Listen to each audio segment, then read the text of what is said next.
Bonjour Étienne et merci d'avoir accepté de participer à Fréquence Expert, ce spécial facture électronique.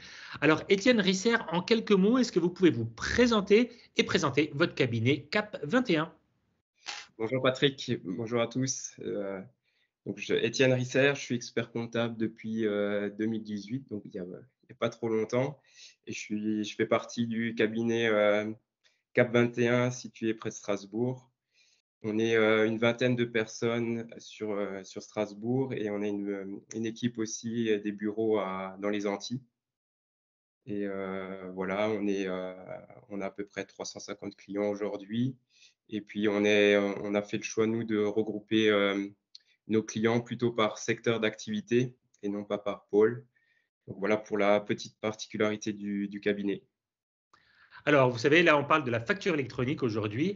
Alors au-delà de la réforme, Étienne, qu'est-ce que ça va concrètement changer au sein de votre cabinet, mais également dans la relation que vous avez avec vos clients?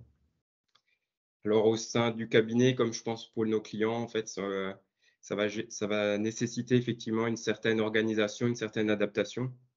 Alors je pense que ça sera cette adaptation, elle va être surtout à faire du côté de nos clients parce qu'effectivement, c'est beaucoup de changements pour eux et parce qu'ils n'ont pas forcément l'habitude, d'être forcément tous digitalisés.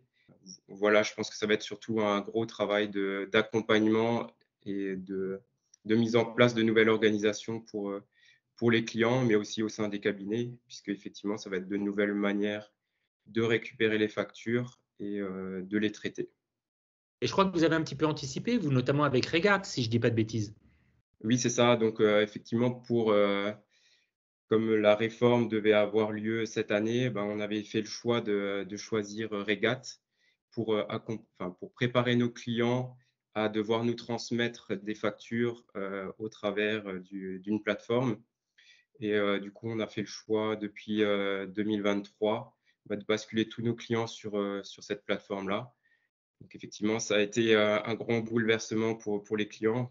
Mais aujourd'hui, on peut dire que, on va dire à 95 de nos clients, ben, ont adopté Regat et cette plateforme-là. Alors, la facture électronique, est-ce que ça a un impact positif sur vos business? Alors, lesquels? Et puis, est-ce que ça ouvre de nouvelles opportunités, en fait?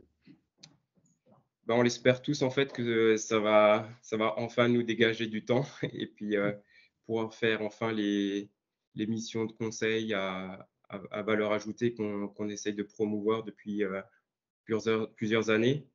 Et puis ensuite, en plus, pouvoir promouvoir enfin, les missions full service qu'on aimerait bien effectivement aussi proposer à nos clients aujourd'hui. Parce qu'effectivement, beaucoup de nos clients aujourd'hui préfèrent aussi que se concentrent eux sur leur business. Et puis eux n'ont pas forcément, on va dire, de l'appétence pour tout ce qui est le volet administratif. Donc, ce sera pour nous, je pense, une opportunité ben, de les décharger de ces tâches-là. Et pour nous, on va dire, de trouver de nouvelles sources de business. Oui, en fait, de nouvelles missions, tout simplement. Oui, tout à fait. Tout à fait. Bah, faire du paiement pour le compte du client, faire du recouvrement pour son compte. Alors effectivement, c'est des choses qu'on peut déjà faire aujourd'hui, mais souvent par faute de temps, bah, on n'arrive pas forcément à les mettre en place, quoi. Et du coup, on espère avec la facture électronique, bah, on puisse effectivement se dégager du temps et du coup, ben, promouvoir et mettre en place ces missions. Et je crois que quelque part aussi, aujourd'hui, on voit bien que l'univers, je dirais, de tout ce qui est recrutement nécessite de proposer des missions un peu plus, entre guillemets, sexy.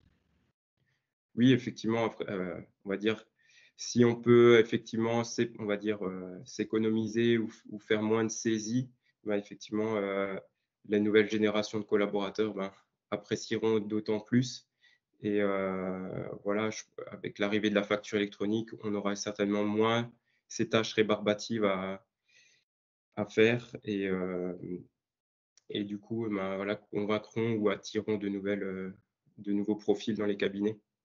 Alors pour terminer, Étienne, est-ce que finalement, ça s'avère, la facture électronique, un enjeu fort de promesses?